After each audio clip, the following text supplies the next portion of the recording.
స్తోత్రం. మీ అందరికి నా వందనాలు.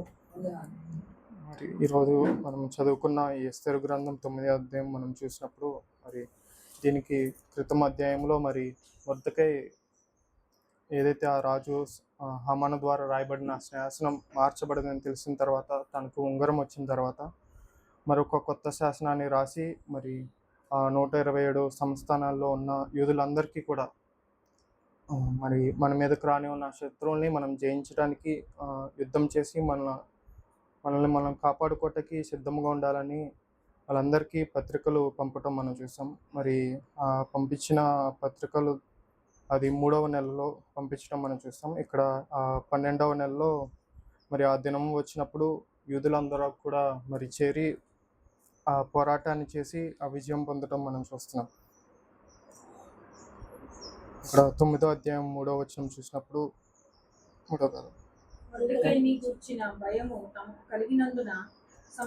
రెండో వచనం అంటే అధికారులను ప్రభువులను సంస్థానములన్నిటిలో నుండి పట్టణములై తమకు కీడు చేయవలెనని చూచిన వారిని హతము చేయుటకు పూనుకొనుచు వారిని గూర్చి సకల జనులకు భయము కలిగినందున ఎవరునూ వారి ముందర నిలవలేకపోయారు. ఏదైతే మరి తాకీదులు రాయబడిన శత్రువులు యూదుల్ని నశింపు చేయాలని సిద్ధంగా ఉన్నారో వాళ్ళందరినీ మరి యూదులు పోరాటానికి వాళ్ళందరినీ హతం చేయడానికి కూడుకున్నప్పుడు మరి ఆ రాజ్యం 127 సంస్థానాలంటే మరి ఎన్నో రాజ్యాలు, వాటిలో ఎంతోమంది సైనికులు ఉంటారు. మరి వాళ్ళెవ్వరు కూడా యూదుల వారిని ఆపకుండా మరి యూదులు వారిని కాపాడుకోవటానికి ఏదైతే మొర్దెకై ద్వారా పంపబడిన పత్రికలు శాసనం వచ్చిందో మరి దాన్ని నెరవేర్చడానికి వాళ్ళందరూ కూడుకున్నప్పుడు మరి 127 సంస్థానాల్లో ఉన్న ప్రజలందరూ కూడా వాళ్ళ గురించిన భయం, అలాగే 3వ వచనంలో చూసినప్పుడు మొర్దెకైని కూర్చుని కూడా భయం అందరి మీద ఉండటం వల్ల వారు ఎక్కడ కూడా యూదుల్ని ఆపకుండా ఉండటం మనం చూస్తాం. సో అట్లాగే ఇక్కడ 5 నుంచి ఇదంతా చూసినప్పుడు మరి వాళ్ళందరినీ సంహరించడం 13వ దినాన వాళ్ళందరూ కూడి 75,000 మందిని 127 సంస్థానం మొత్తంలో 75,000 మందిని, అలాగే షూషను కోటలో 500 మందిని హతం చేయటం ఆ రోజు చూస్తున్నాం. మరి ఆ తర్వాత చనిపోయిన వారందరి లెక్కని మరి రాజుకు చెప్పినప్పుడు ఎస్తేరుని మరలా ఇంకోసారి మరి నీకు మరలా ఏం కావాలి అని అడిగినప్పుడు ఎస్తేరు మరి ఒక్క రోజు కూడా ఇలా సంహరించడానికి ఇంకొక రోజు కూడా వీలు కల్పించమని అడగటం మనం చూస్తున్నాం. సో మరి 2వ రోజు కూడా వాళ్ళు ఇంకొక 300 మందిని షూషను కోటలో వాళ్ళు సంహరించడం మనం చూడొచ్చు. సో ఇదంతా చూసినప్పుడు మరి హామాను ఏమో వీళ్ళందరినీ యూదులు వారిని లేకుండా చంపాలని చూస్తే మరి అది మొత్తం తిరిగి హామాను కానీ వాళ్ళ కుమారులు కానీ మరి హామానుతో ఏకీభవించి యూదులను నశింపజేయాలని కూడుకున్న ఒక 75,000 మంది, షూషను కోటలో ఏమో ఒక 800 మంది, వీళ్ళందరి మీదకి ఈ ఏవైతే వాళ్ళు ప్లాన్ చేశారో అది దేవుడు వాళ్ళ తల మీదకే తిరిగి రప్పించడం మనం చూస్తున్నాం. ఇక్కడ మొదటి వచనంలో కూడా అది మనం ఇక్కడ చూడొచ్చు. 9వ అధ్యాయం మొదటి వచనం.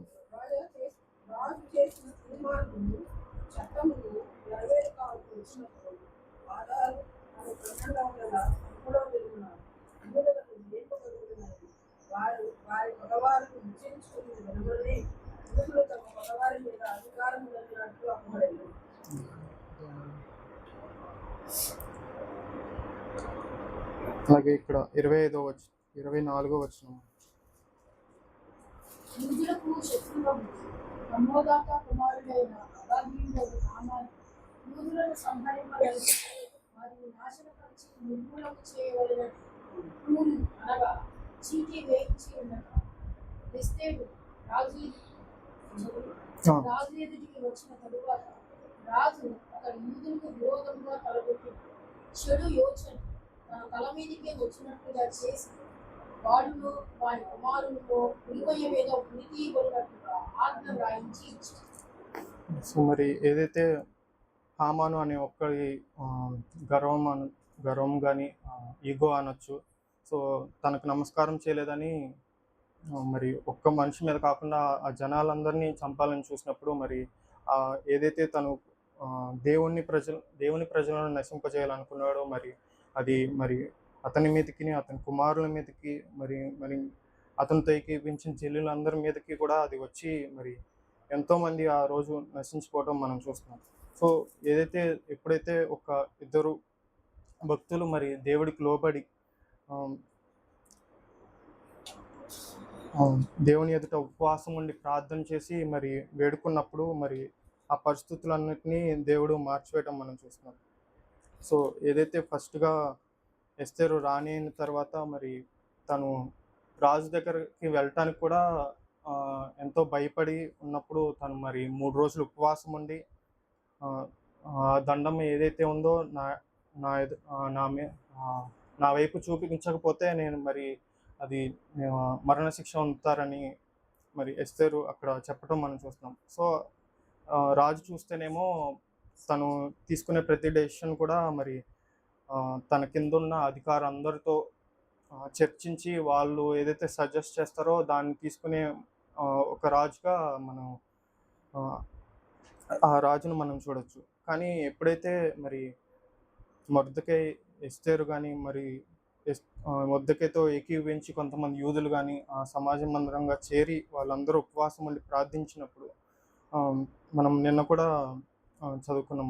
ఏదైతే దేవుడికి ఇష్టంగా ఉన్న మన ఇచ్చే కాకుండా మరి దేవునికి ఇంపైన ఆహ్, సువాసనగా ఆ ఉపవాసాన్ని వాళ్ళు చేసినప్పుడు అది దేవుడు అంగీకరించి, అది దేవుడికి ఎంతో ఇష్టంగా అనిపించి, మరి ఎంతో గొప్ప కార్యాలు వాళ్ళ ఎడల మనం చూస్తాం. మరి రాజైతే తీసుకునే ప్రతి డెసిషన్ కూడా కింద అధికారులతో చర్చించి వాళ్ళ సజెషన్ తీసుకునేవాడు. ఎప్పుడైతే ఆహ్, ఎస్తేరు దగ్గరికి హామాన్ని చంపేసిన తర్వాత ఎక్కడ కూడా ఒక అధికారి కూడా మనకు కనిపించాడు. తీసుకునే ప్రతి డెసిషన్ కూడా మరి ఎప్పుడైతే ఎస్తేరు తన ఎదుటకొచ్చి మొరపెడుతుందో, అడుగుతుందో ఏది కూడా ఇంకొక అధికారిని అడగటం గానీ, ఇంకొకసారి ఆలోచించడం కానీ చేయకుండా వెంటనే తను అనుగ్రహించటం, తను అడిగిన ప్రతిదీ తనకు ఇవ్వటం మనం చూస్తాం. అలాగే మొర్దెకైని కూడా ఎంతో హెచ్చించి హామాను ఉండే స్థానాన్ని తనకిచ్చి, చేతి ఉంగరాన్ని తనకిచ్చి మరి హెచ్చించడం మనం చూస్తున్నాం.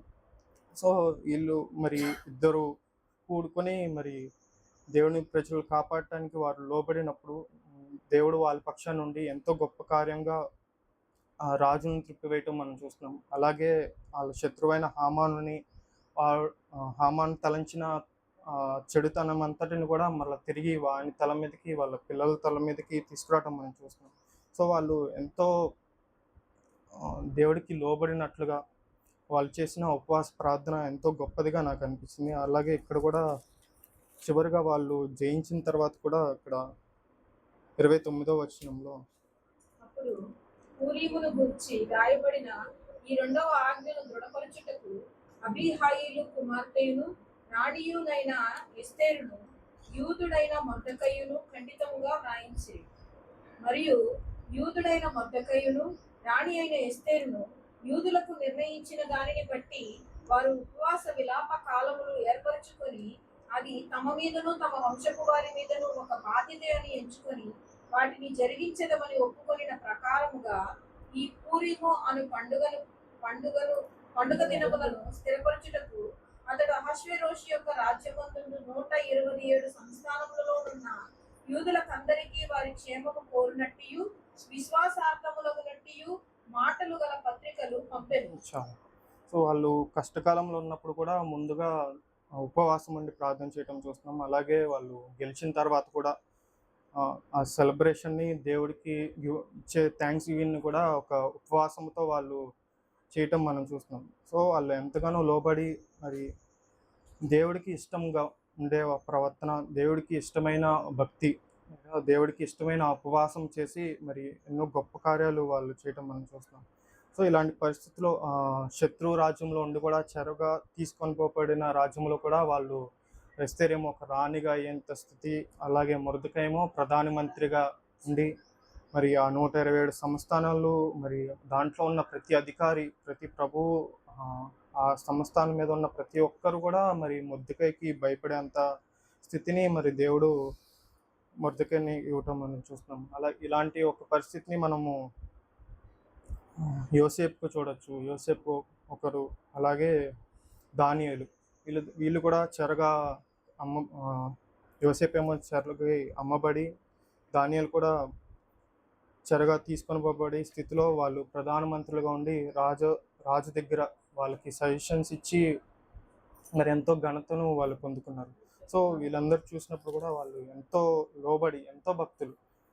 సో అట్లా ఎంతగా లోబడితే మరి శత్రువు రాజ్యంలో కూడా వాళ్ళని హెచ్చించి శత్రువు రాజు అంత స్థానాన్ని వాళ్ళకు ఇవ్వటం మనం చూస్తున్నాం. సో వాళ్ళు ఎంత భక్తిని చూపించుంటారు అని నాకు అనిపించింది.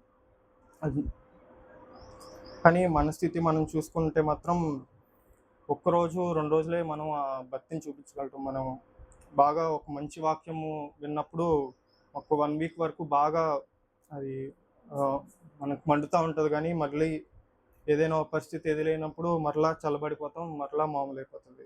కానీ వీళ్ళు అలాంటి హెచ్చింపు వాళ్ళు పొందుకున్నారంటే అది కంటిన్యూస్గా వాళ్ళు దేవుడికి లోబడటం, ఏ పరిస్థితుల్లో అయినా కూడా ఆ ఫైర్ అనేది వాళ్ళు తగ్గకుండా మరి దేవుడి మీద ఆనుకొని వాళ్ళు ఎంతో నిశ్చయతగా ఉన్నప్పుడు ఇలాంటి ఒక గొప్ప హెచ్చింపు వాళ్ళకి కలగటం మనం చూస్తాం. ఇక్కడ మనం కీర్తనల గ్రంథము 9వ అధ్యాయము 15-16.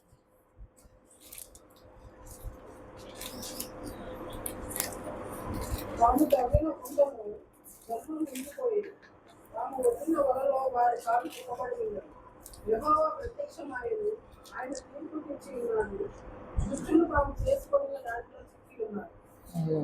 దుష్టులు దేవుని మధ్య జనులందరూ పాతాళంలో దిగిపోవు. చాలా. అలాగే 7వ అధ్యాయం 15-16. వాడు గుంట తవ్వి దానిలో మూత చేసి ఉన్నాడు. తాను తవ్విన గుంటలో తానే పడిపోయేది. వాడు తలంచిన చేటు వారి నెత్తి మీదకే వచ్చింది. వాడు యోచించిన పర్వతకాలము వారి నెత్తి మీదనే పడింది. యెహోవా న్యాయం గురించి వారిని ఆయన కృతజ్ఞతతో చెల్లించాడు. సో కీర్తనకారుడు కూడా మరి ఇక్కడ రాస్తున్నాడు. మరి ఎప్పుడైతే శత్రువులు మరి దేవుని బిడ్డ మీద వారిని నశింపచేయాలని, వాళ్ళని పడగొట్టాలని, నాశనం చేయాలని యోచించినప్పుడు మరి దేవుడు వాళ్ళ పక్షాన నుండి మరి వాళ్ళు తీసిన గుంటలో వాళ్ళే పడున్నట్లుగా దేవుడు మనం చేయటం మనం చూస్తాం. అట్లాగే మరి శత్రువు అయిన సాతాను కూడా మరి యేసుప్రభు వారు మన కోసం దిగి వచ్చినప్పుడు ఆయనని చంపేస్తే చాలు, ఇంకా వీళ్ళకి రావాల్సిన రక్షణ రాదని మరి సాతాను అనుకున్నాడు. కానీ ఎప్పుడైతే మరి సిలువ పైన దేవుడు తన ప్రాణాన్ని ఇచ్చినప్పుడు అదే సిలువ పైన శత్రువు తలలో కూడా చెదవగొట్టబట్టం మనం గ్రహించవచ్చు. మరి సాతాను ఏదో ప్లాన్ అనుకున్నాడు, కానీ మన యేసుప్రభు వారు చేసిన బలియాగం ద్వారా ఏవైతే మనం బంధకాలు మన మీద ఉన్నాయో, మన శాపము, మన పాపాలు ఉన్నాయో వాటిని అన్నిటిని కొట్టివేయబడి మరి దేవుని రాజ్యంగా మనకి ఈ రాజ్యంలో హెచ్చింపు కలగకపోవచ్చు, కానీ మరి దేవుని రాజ్యంలో అక్కడ మనం దేవుని సింహాసనం ఎదుట మనం అందరం నించునే ఆ భాగ్యము మనం పొందుకునే అవకాశం మనకుంది. సో మనం ఈ ఎస్తేరు, మొర్దెకై వీళ్ళు లోబడినట్లుగా మనం కూడా ఎప్పుడైతే మన సంపూర్ణ భక్తిని మనం దేవుని ఎదుట కనపరిచి దేవుడికి లోబడినప్పుడు అట్లాంటి వాళ్ళు ఎలా అయితే హెచ్చింపబడ్డారో మనం కూడా అలాంటి హెచ్చింపు మనం పరలోక రాజ్యం దానికన్నా గొప్ప బహుమానం కానీ హెచ్చింపు కానీ ఇంకోటి లేదు. మరి ఆ దేవుని రాజ్యంలో చేరే అవకాశం మనందరికి కూడా ఉంది. సో ఎప్పుడైతే మరి వాళ్ళలాగా మనం కూడా లోబడి మనం కూడా అట్లాంటి ఒక భక్తి, వాళ్ళు చూపించిన భక్తి మనం కూడా చూపించగలిగితే ఆ గొప్ప ఆశీర్వాదం, ఆ గొప్ప ఘనత మనమందరం కూడా పొందుకోవచ్చు. దేవుడి ఇచ్చిన మాటలు దీవించును గాక.